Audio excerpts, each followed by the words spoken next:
성경은 누가복음 22장 말씀 보겠습니다.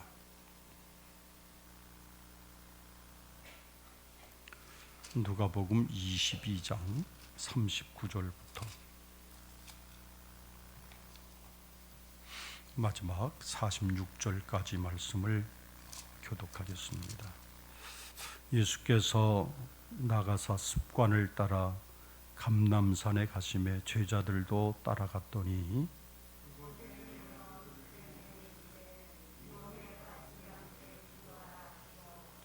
그들을 떠나 돌 던질 만큼 가서 무릎을 꿇고 기도하여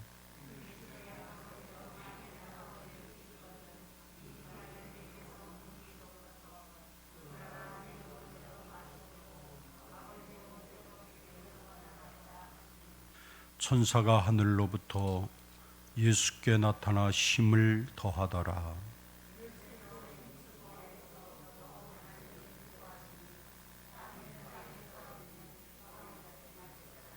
기도 후에 일어나 제자들에게 가서 슬픔으로 인하여 잠든 것을 보시고 이르시되 어찌하여 자느냐 시험에 들지 않게 일어나 기도하라 하시니라.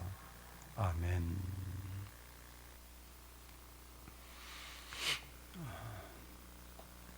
오늘 말씀을 누가복음 22장 말씀을 통해서 함께 은혜를 나누려고 그럽니다.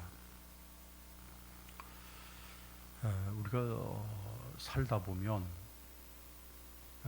모두가 느끼는 한 가지가 있는데 내 힘과 내 지혜와 내 능력으로 도저히 감당할 수 없는 일들을 우리는 만나게 되지요. 아마 여러분들도 살다 보면 이것은 정말 내가 감당할 일이 아니다 이런 생각을 하실 수 있을 겁니다. 지금 우리나라의 상황만 보더라도 그 강원도에 산불이 일어나서 저는 그쪽 지형을 잘 알잖아요. 참 우리나라의 어떤 보고와 같은 곳들인데 그 산불에 강원도 그 경북 그쪽으로는 일반 그쪽보다도 산이 보화해요.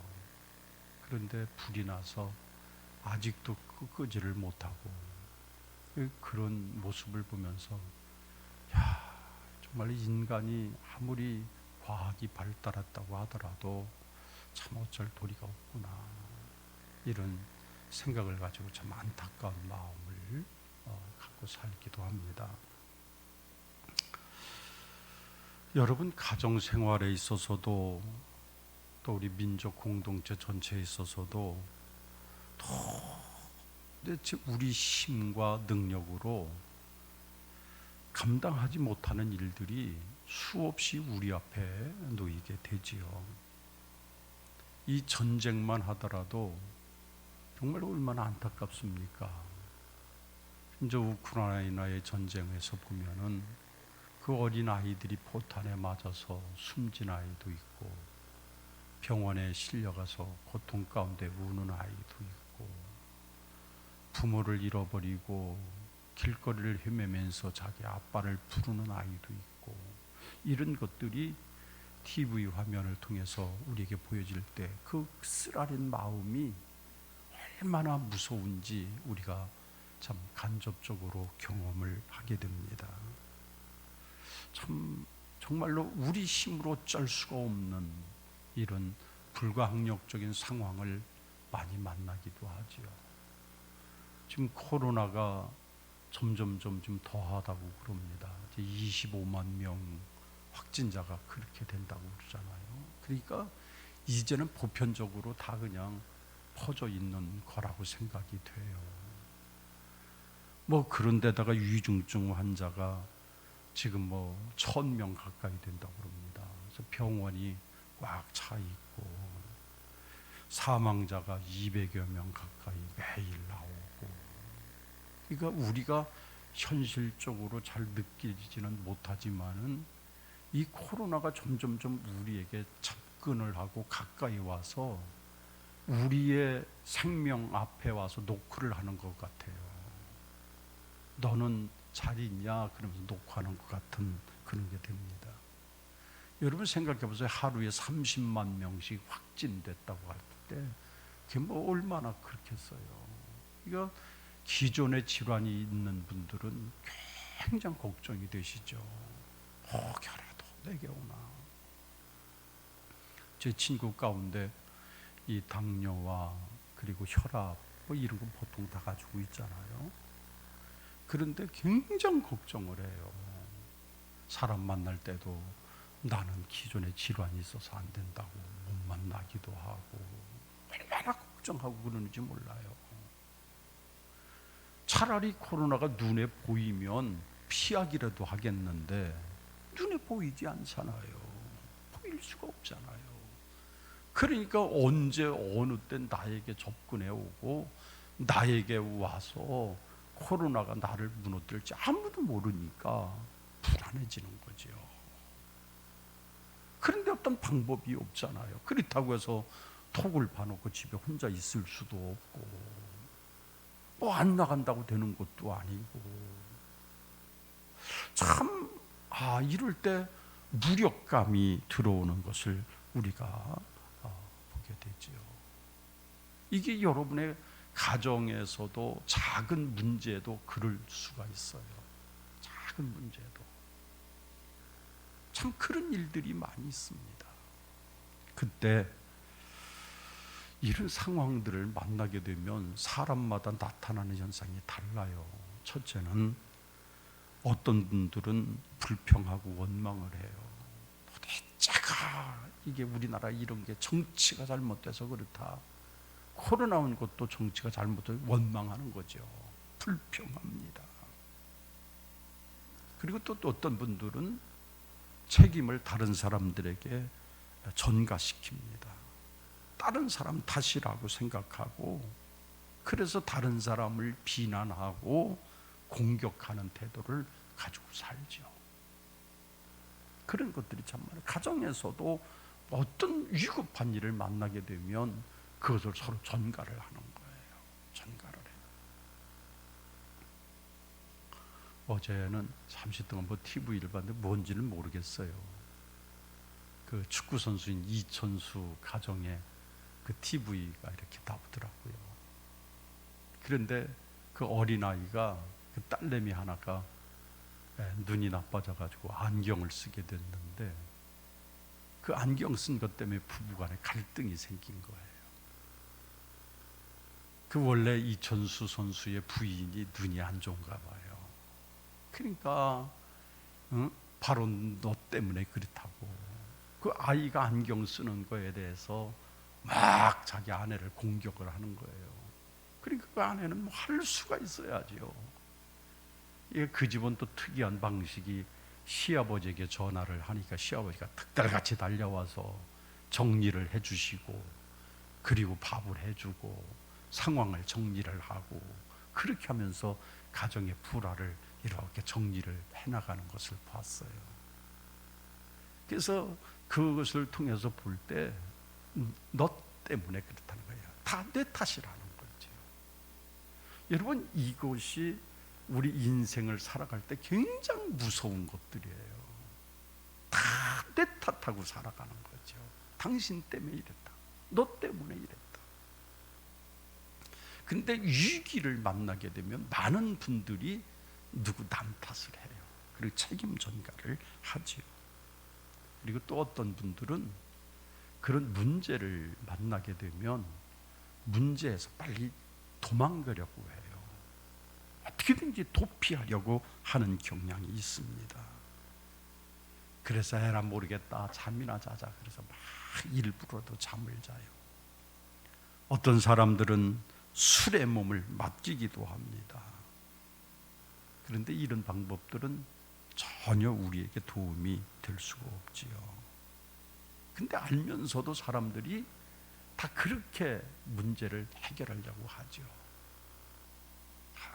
근데 하나님이 우리에게 주신 지혜 가운데 하나가 뭐냐 하면은, 하나님은 우리에게 뭐라고 말씀하시는가 하면요, 문제를 피하지 말고 문제 앞에 원망하거나 불평하지 말고 그 문제를 누구 탓이라고 전가하지 말고 문제를 직면하라고 가르쳐 주세요. 문제 앞에 담대히 서는 거예요. 그 문제 앞에 우리는 낙심하고 좌절하는 것이 아니라 문제 앞에 아주 강하게 직면해서 서는 거지요. 다시 말씀드리면 그 문제를 끌어안고 정면 돌파하는 거예요. 그 문제를 끌어안은 채 정면 돌파를 하고 그리고 그곳에서 해답을 찾고 방법을 찾는 것, 이게 뭘까요? 우리 성경을 통해서 이 단어가 두자 뭘까요? 기도라고 하는 거예요. 기도. 기도가 우리에게는 얼마나 중요한지 몰라요. 문제의식을 느끼는 순간부터 문제를 정면으로 돌파하면서 직면하는 것이 곧 기도이고, 이 기도가 우리로 하여금 하나님의 사람으로 살아갈 수 있는 길임을 말씀하는 거예요. 기도가 참 중요해요. 우리는 기도하라 그러면 눈 감고 중얼중얼 하면서 그게 기도한 것처럼 생각해요. 기도라고 하는 것은 근본적으로 하나님께 맡기는 거예요. 나를 내려놓고 하나님 앞에 맡기는 거예요. 하나님 앞에 전폭을 맡기는 거예요. 맡기는 삶이 기도지요. 그래서 그 문제 앞에 피하는 것이 아니라 정면 돌파하면서 그 문제 앞에 담대하게 나가는 거죠. 그런데 상황이 극복이 되고 그 기도 때문에 우리는 모든 상황을 초월할 수 있게 되는 것이죠. 이게 기도의 능력입니다.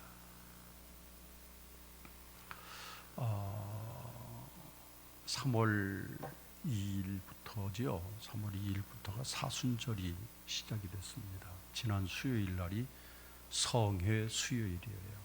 그래서 이 성회 수요일부터 주일을 뺀 40일간이 사순절이라고 하는 게예요. 그래서 지난 수요일부터 주일을 뺀 40일이 지나면 부활절이 다가오죠.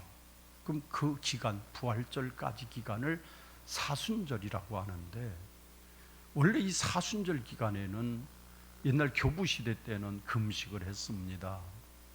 많은 사람들이 40일 동안 금식을 들어가기도 합니다. 경건하게 살려고 합니다.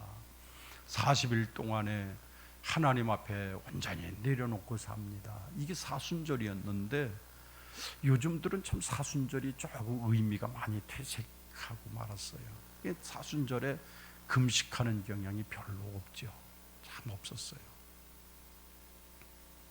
그러나 우리들은 이 사순절을 정말로 가슴 속에 십자가의 은혜를 생각하면서, 그리고 내가 조금이라도 주님과 함께 한번 같이 해봐야 되겠다, 이런 마음의 고백을 가지고 우리는 이 사순절을 보내야 됩니다. 그런데 이 사순절을 보낼 때 어떻게 해야 되느냐? 기도하는 것이죠. 기도가 사순절엔 꼭 필요합니다. 3월달을 살아가면서 여러분, 우리는 기도해야 하는 것이죠. 병원의 의사들이 그런 얘기를 해요. 사람이 이 가장 그 신체적으로 리듬이 깨지고 신체적으로 그럴 때가 언제냐? 계절이 변할 때라는 거예요. 겨울에서 봄으로 올 때, 또 봄에서 여름으로 갈 때. 그래서 그때 노인분들이 사망하는 율이 굉장히 많대요. 이 변화가. 그래서 우리는 눈에 띄게 변화가 보이지 않잖아요. 이미 각오하고 있으니까 이렇게 추워도 봄이 오겠구나 그러는데, 우리 사람의 몸이 이 계절을 변화하는 것을 굉장히 스트레스가 굉장히 많다는 거예요. 이게 변화가. 그래서 이 계절이 변화될 때 긴장하고 준비하라, 이런 얘기를 들은 적이 있어요. 지금 3월달은 봄으로 가는 문턱이죠. 어떤 때는 추웠다가 어떤 때는 더웠다가 그러면서 지금 막 계절이 변하는 시점이에요. 여러분, 이때 기도 없이 3월달을 시작하는 것이 여러분 평안할 것 같은 생각이 드시나요? 평안하지를 않아요. 이럴 때 기도해야 돼요. 이 계절의 변화 속에서 내 육체를 지키시는 이가 성령님이시고 나의 삶을 인도하시는 이가 성령이시기 때문에 우리는 그 성령 앞에 정말로 이 계절의 변화 앞에 기도해야 돼요. 3월달에 기도해야 돼요. 기도가 얼마나 중요한지 몰라요. 어제도 보니까 이제 산불이 난 것이 불이 보니까요, 참 무서워요. 불이 그냥 바람을 타고 휙 날아가니까 여기서 불씨 하나가 몇백 미터까지 날아가는 거예요. 그러니까 생각지도 않았던 거기서 불이 파고 이러니까 걷잡을 수가 없어요. 참 무서워요. 옛날 여러분 후쿠시마, 일본의 후쿠시마에 파도가 치고 지진이 나고 그래서 그 원전이 막 중단되고 위기가 나고 지금까지도 문제가 되고 있는 거 아시죠? 저 체르노빌이라고 러시아 쪽에 거기에 그 원전 하나가 고장이 나고 누수가 돼서 지금까지도 그 원전 때문에 수없이 많은 사람들이 장애를 입고 지역이 다 피폭이 되고 지금까지 있잖아요. 그 우리나라 원전이 바로 울진에 있어요. 그래서 노심초사인 거예요. 여기 불똥이 뛰면 저거 어떻게 하나. 이 원전에 불똥이 뛰면 과연 어쩔 것인가. 얼마나 긴장들을 했는지 모릅니다. 여러분, 저는 그래요. 눈으로 보지는 않지만 우리가 손으로 만진 바는 되지 않지만 이때 기도해야 되는 거예요. 기도해야 돼요.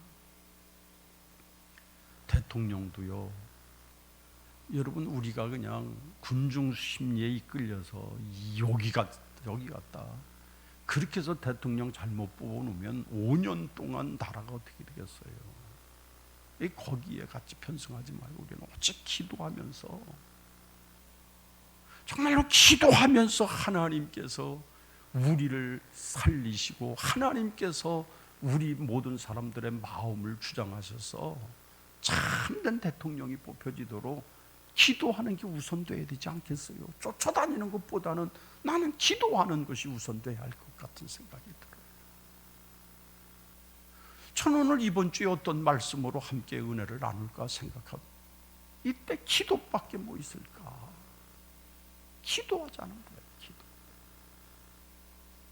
그래서 내일부터 금요일 아침까지 5일 동안을 기도 기간으로 선포를 하고, 그때는 아침에 한번 여러분 같이 오셔서 기도했으면 좋겠어요. 우리 교회가 좀 주거지하고 많이 떨어져 있으니까 기도하러 오시기가 상당히 불편한 점도 있어요. 그래도 이제 지금이야 가로등이나 이런 것들이 다 잘 돼 있어서 새벽에 오시기에도 그렇게 이제 썸썸 걸리진 않아요. 여러분들이 내가 이때만이라도 기도해야 되겠다.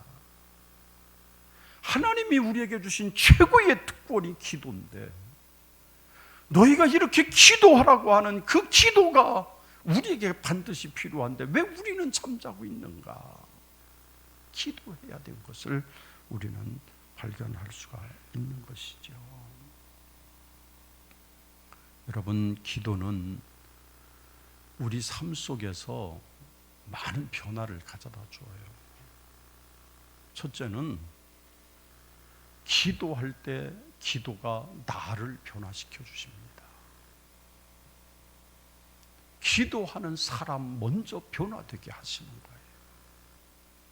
나는 그냥 그대로 있는 채 나를 미워하는 사람들이 갑자기 가다가 즉사를 하고, 나를 괴롭히는 사람들이 갑자기 가다가 교통사고, 그렇게 하나님은 응답하시는 하나님이 아니에요. 기도할 때 하나님은 먼저 나를 변화시키시는 것입니다. 내가 변화되게 하는 거예요.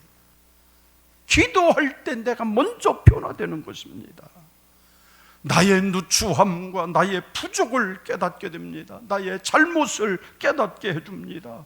불순종했던 내 자신을 깨닫게 됩니다. 발견하게 됩니다. 그래서 내가 처음에 기도는 사업을 위해서 기도하고 건강을 위해서 기도하고 나라를 위해서 기도하다 보니까 기도하는 중간에 내 자신이 누추하고 내 자신이 연약하고 부족한 것을 깨닫게 되는 거지요. 이게 제일 큰 은혜예요. 내가 변하는 거예요. 내가 변화되니까 하나님을 만나는 길이 보입니다. 하나님과 나 사이에 막혔던 담이 있음을 깨닫게 되고, 여기서 하나님을 만나야 되겠구나 사실을 알게 됩니다. 하나님은 하늘문을 열어주십니다. 그래서 내가 변화되는 것이 중요한 거예요. 변화되는 것이 얼마나 소중한지 몰라요. 내가 변화되지 않고는 어떤 것도 변하지 않아요. 여러분 기억하셔야 돼요. 우리가 내 자신이 기도할 때, 하나님 앞에 내가 기도할 때 내 자신이 먼저 변하지 않으면 다른 어떤 것도 변하지 않아요. 내가 먼저 변화될 때 다른 것까지 변하는 거예요. 그래서 두 번째로는 기도할 때 환경이 변화가 돼요. 환경이 변화가 돼요. 하나님께서 그 환경을 변화시켜 주시죠. 예수님께서 배를 타고 가셔서 배 가운데서 깊이 잠이 드시지 않았습니까? 이 한밤중에 배를 롤져가면서 가는데 도무지 어디서부터인지, 원래 밤에는 바람이 잠잠한데 그 갑자기 바람이 불어오더니 그 성경에는 광풍이라고 그래요. 이게 어디서 와서 어디로 가는 바람인지 바람의 방향을 모르겠는 거예요. 그러니까 배가 휘청휘청, 예수님은 주무시고 계시고 제자들과 다 함께 물에 빠져 죽게 생긴 거예요. 제자들은 얼마나 위기가 강하겠습니까? 주님 큰일 났습니다. 주님을 깨우면서 이제 이게 주님도 죽고 우리도 죽고 다 죽을 판인데 잠을 주무십니까? 주님을 깨웠더니 주님이 어떻게 하셨어요? 일어나시더니 저 성난 바다를 바라보면서 잠잠하라. 저 일어나는 바람아 너희가 잠잠하라. 성난 파도야 내가 잠잠할지어다. 말씀 한마디 하시니까 바람과 파도가 다 잔잔하게 되어버렸어요. 왜? 환경이 변화가 되는 거예요. 내가 변화를 체험하고 나니까 나를 괴롭히고 있던 환경들이 그때서 비로소 잠잠하게 되기 시작하는 거예요.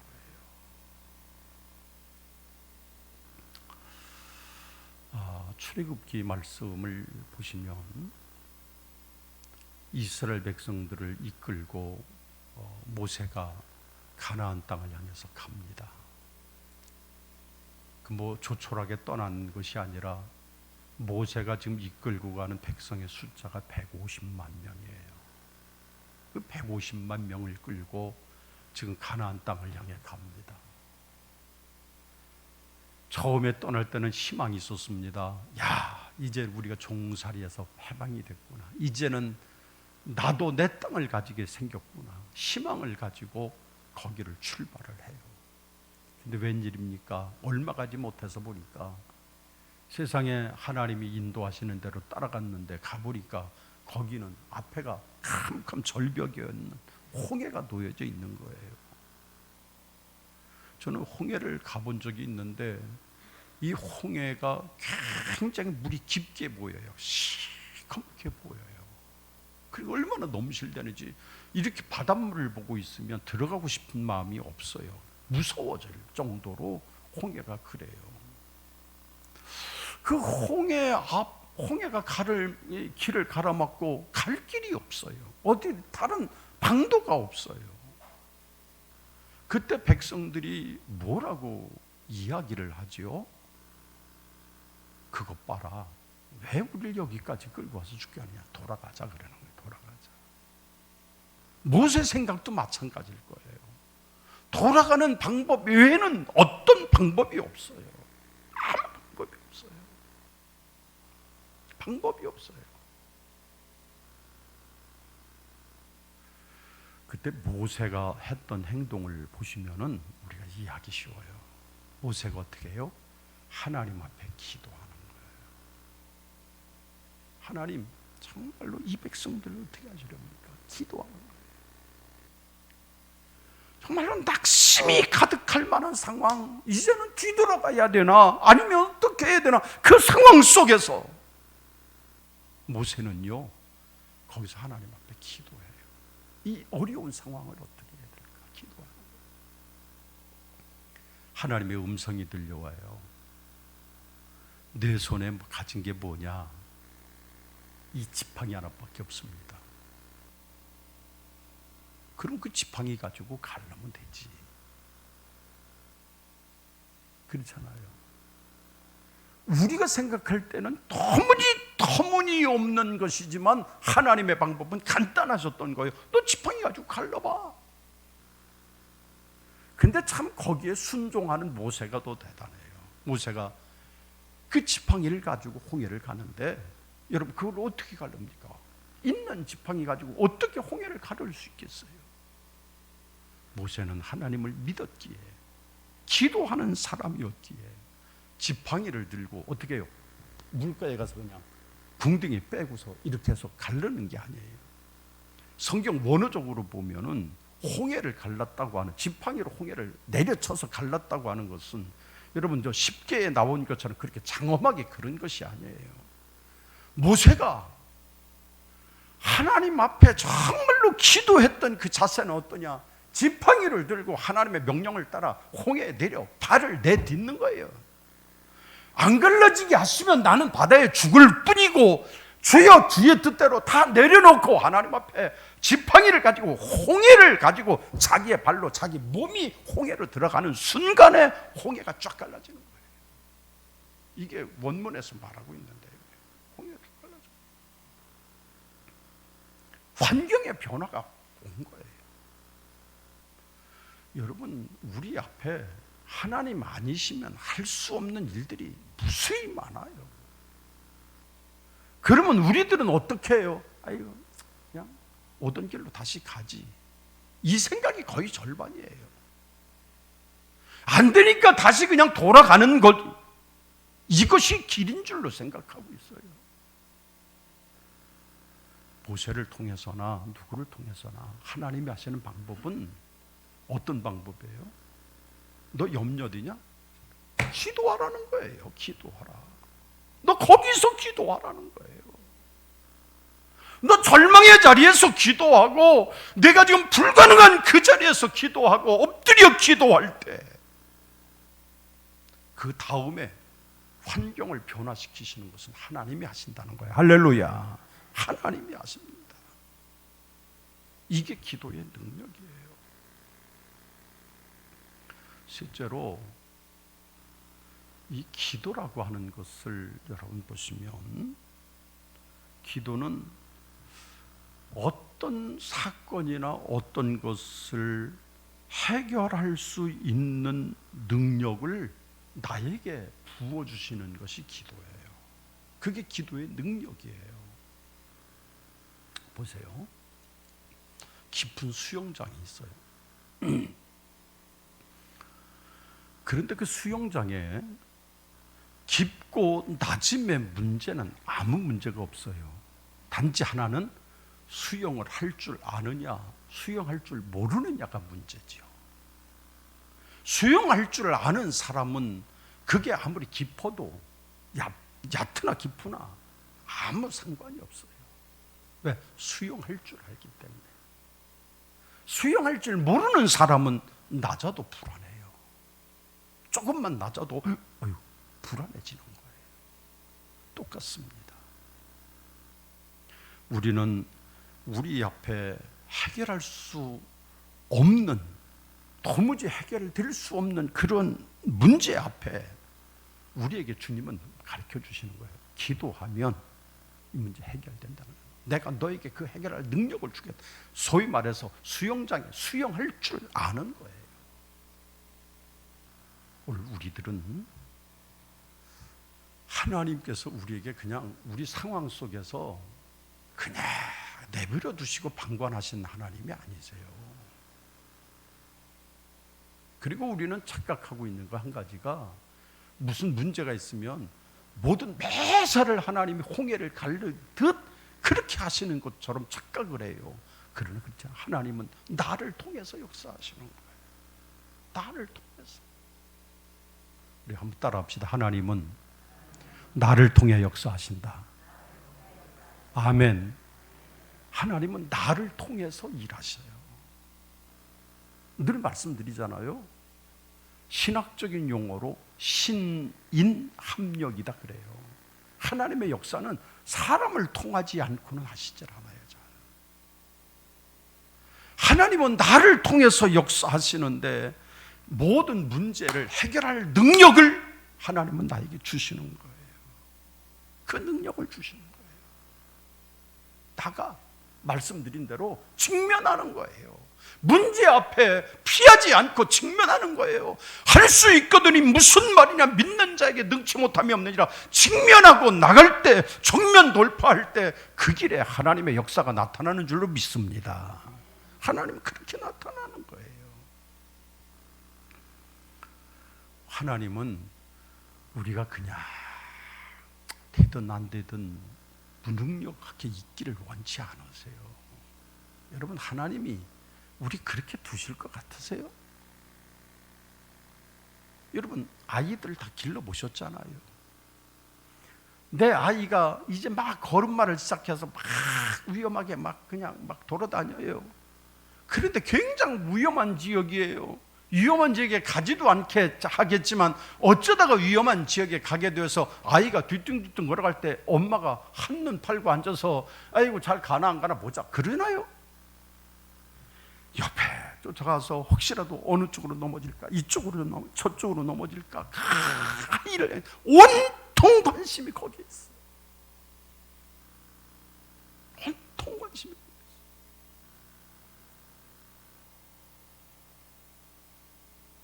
아이들을 길다 보면 그렇잖아요.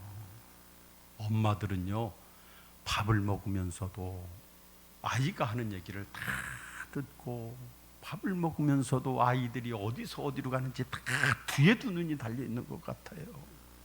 그래서 어린 아이들을 기르는 우리 젊으신 교우들을 보면 참 신기하게 느껴져요. 뒤에도 눈이 달린 것처럼. 안 봐도 금방 알고 금방 해결하고. 이게 뭔가요? 어머니의 시선이 그래요. 여러분, 하물며 하나님의 시선은 어떨까요? 내가 어느 곳에 있든지, 내가 무엇을 하든지, 내가 어떤 형편에 있든지, 내가 어떤 상황 속에 맞닥뜨려 있든지 하나님께서는 눈동자와 같이 나와 함께 동행하시고 나를 지키시고 보호하시고 끝까지 나와 함께 나를 지켜서 나로 하여금 좌로나 우로나 넘어지지 않게 보호하시는 이가 하나님이신 줄로 믿으시기를 바랍니다. 그게 하나님이신 거예요. 하나님이 막연하게 하늘에서 내가 무엇을 하든지 아이고 난 관심 없어, 그런 하나님이 아니에요. 그런 하나님이 아니에요. 언제나 나와 동행하는 거예요. 이게 하나님이죠. 저는 요즘 병원의 의사가 하도 운동을 해야 된다고 그래서 저녁마다는 운동을 좀 하려고 걸으려고 해요. 그래서 1시간을 걸어요. 저녁에 다 일 마치고 1시간을 좀 걸으려고 그래요. 향동도 갔다가 또 신사동도 갔다가, 그래서 교회를 주변으로 해서 이 바운다리로 해서 한 4km 정도를 걸으면 1시간이 되더라고요. 가는데 엊그저께는 우리 집사람이 자기는 못 가겠다는 거예요. 힘들어서 못 가겠다는 거예요. 그래서 제가 그랬어요. 나 혼자 갔다 올 테니까 집에서 쉬고 있으라고. 그랬더니 아니라고. 그랬더니 옷을 주섬주섬 입더니 따라와요. 그래서 제가 가면서 얘기를 하면서 그랬어요. 당신 싫다면서 왜 따라와? 그랬더니 혼자 불안해서 못 보내겠다는 거예요. 그래서 왜 죽을까 봐 그랬더니 요 험한데 여기서 누가 혼자 가는 할아버지 뒤에서 뒤통수라도 때리고 그러면 어떡할 거냐. 그래서 이상하게 혼자 못 보내겠다는 거예요. 그런데요, 그 말을 듣는데 제 마음속에 굉장히 감동이 되더라고요. 나를 염려하면서 항상 나에게 관심을 갖고 있는 내 아내가 있구나, 이 생각이 들면서 굉장히 지금까지는 그냥 귀찮았거든요. 날 왜 저런, 그런데 소중하구나, 이 생각이 드는 거예요.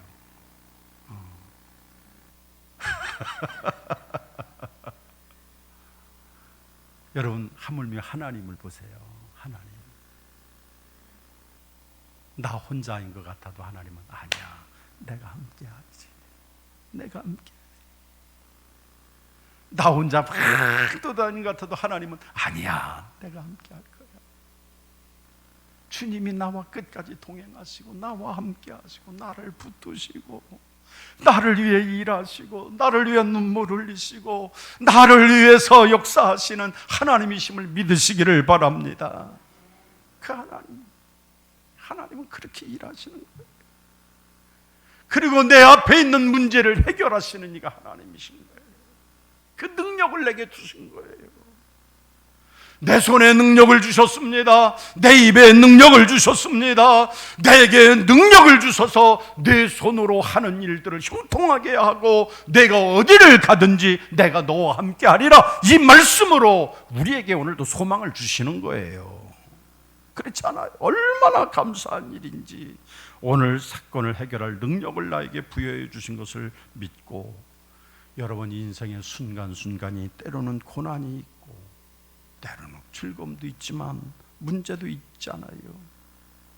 그럴 때마다 염려하지 말고 엎드려 기도하면서, 날마다 엎드려 기도하면서 하나님의 영광을 보게 되시는 여러분들이 되시기를 주님의 이름으로 축원합니다. 이제 잠에서 깨어나십시오. 여러분, 영적인 잠에서 깨어나야 합니다.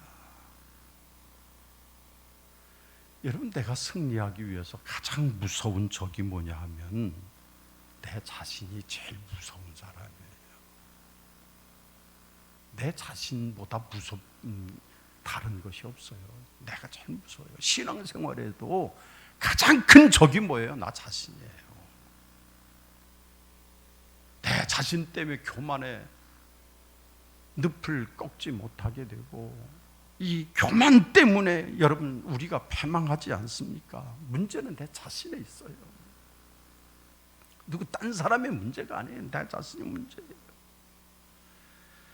오늘 우리는 주님 앞에서 정말로 내 자신을 내려놓고 이제는 영적인 깊은 잠에서 깨어나실 수 있기를 주님의 이름으로 축원합니다. 깨어나야 돼요.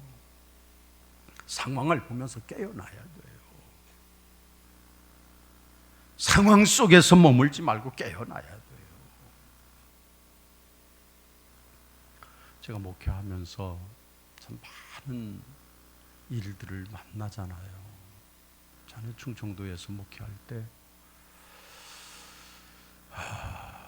집사님 한 분이 계셨어요. 근데 참 젊은 집사님이셨는데 그 아이가, 큰 아이가 중학교를 다녔어요. 근데 참 믿음이 안 들어가요. 일이 원체 많은 집이어서 뭐 하면 목사님 나 일해야 돼요. 또 교회를 못 나오셔서 전화라도 하고 신방하게 되면 자꾸 오지 마세요. 일하는데 방해가 돼요. 그럴 만큼 일에 치여 있는 분이에요. 그래서 다른 사람들도 목사님 저분은 원체 일이 많으니까 좀 그만 골면하시죠, 이런 분인데 하루는 뭐 전화 통화도 거의 못 하는데 전화가 왔어요. 목사님 큰일 났습니다.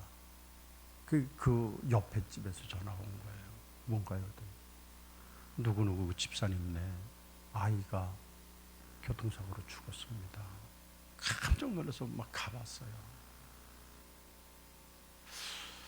그랬더니 그 아이가 학교에서 돌아오는데, 그 학교에서 돌아오다가 그냥 그 길가에 가방을 들고 그냥 혼자 이렇게 오다가 어느 차가 뒤에서 오다가 이 아이를 옆을 치고서 그냥 아이는 멍 나가 떨어져서 그냥 거기서 죽었어요, 현장에서. 그리고 있는데 상대방 차가 치는 충격으로 백미러가 떨어져 있는 거예요. 그래서 경찰에서 다 그 백미러를 조회를 하고, 그래서 아주 그때 아주 엄청 큰 문제가 됐었던 사건이었어요. 그래서 그 백미러를 조회를 하고 보니까, 그 백미러는 여러분 그걸 좀 아셔야 되는데, 백미러는 그 백미러마다 깨졌어도 몇 군데 다 백미러에 고유 번호가 적혀 있대요. 그래서 출고될 때 고유 번호가 다 적혀 있는 거예요. 저는 그때까지만 해도 백미러 새 걸로 갈면 누가 알겠어, 그렇잖아요. 근데 그게 그렇지 않고 고유 번호가 다 있는 거예요. 그래서 조회를 해보니까 점점 좁혀보니까 그 차주가 누구냐, 차를 운전한 분이 누구냐, 그 학교 선생님이었던 거예요. 정말 난감한 거예요, 난감한 거예요. 그래서 아이들 다 있는 상태에서 경찰이 와서 그 선생을 그냥 현장에서 체포해가지고 가고, 아이는 그래도 장례를 치러야 되니까 무슨 위로가 필요하겠어요. 그랬더니 그 집사님이 저를 붙들고, 그때 참 지금도 기억이 나요. 목사님, 내가 지금까지 살아왔던 인생이 미친 짓을 한 것 같습니다. 일 안 하면 죽을 줄로 알고, 일만 조금만 안 해도 뭐가 잘못되는 줄 알고, 예수 믿는 거는 그냥 뒷견으로 생각을 하고 지금까지 살아왔는데 내가 바보짓을 한 것 같습니다. 그러면서 우는 거예요. 그러니 뭐 어떻게 위로할 수도 없고, 참 그래요. 근데 변화가 일어나는데 아이 장례 다 치르고, 그것도 여러분 그 학교 선생님 차에 치였으니 그 기가 막히잖아요. 충격이 더하잖아요. 그러는데 그거를 다스리고 그 다음부터는 교회를 열심히 나오세요. 그랬더니 나중에 그분이 간증을 해요. 간증을 해요. 아들을 먼저 보내고 나니까, 그 아들을 보내고 나니까 내가 잠들어 있는 모습이 보이기 시작하다는 거예요. 내가 영적으로 잠들어 있는 모습이 보이고, 내가 영적으로 이래서는 안 된다고 하는 생각이 들고, 내가 이제는 하나님을, 이제는 진짜 주님만 바라보고 살겠습니다, 이런 고백을 하면서 신앙이 완전히 달라져 버렸어요. 여러분, 이런 사건을 만나지 말고도 얼른 영적인 잠에서 깨어나는 은혜가 우리 모두에게 있게 되기를 주님의 이름으로 축원합니다. 그래서 함께 기도하시죠. 날마다 기도하고 끊임없이 기도하는 기도의 삶이 우리에게 필요합니다. 내일부터 5일 동안 우리가 기도했으면 좋겠어요. 여러분, 가급적 오실 수 있다면 한번 오시면서 함께 기도 나누면서 정말로 하나님의 뜻을 구하고, 이 민족, 이 나라를 사랑한다고 하면 선거를 앞두고 우리는 엎드려 한번 기도해보고, 우리 민족을 사랑한다면 우리가 기도하며, 내 가정을 믿음으로 살리고자 한다면 엎드려 기도하는 일이 필요해요. 열심히 기도해서 정말로 일어나 기도하는 그런 믿음의 군병들이 다 되시기를 주님의 이름으로 축원합니다. 기도하겠습니다. 자비하신 하나님, 귀한 말씀 주셨음을 감사합니다. 일어나 기도하는 자가 되게 하시고, 우리가 일어나 하나님 앞에 한 걸음 한 걸음 기도의 자리로 나가게 하여 주옵소서. 예수님 이름으로 기도하옵나이다. 아멘.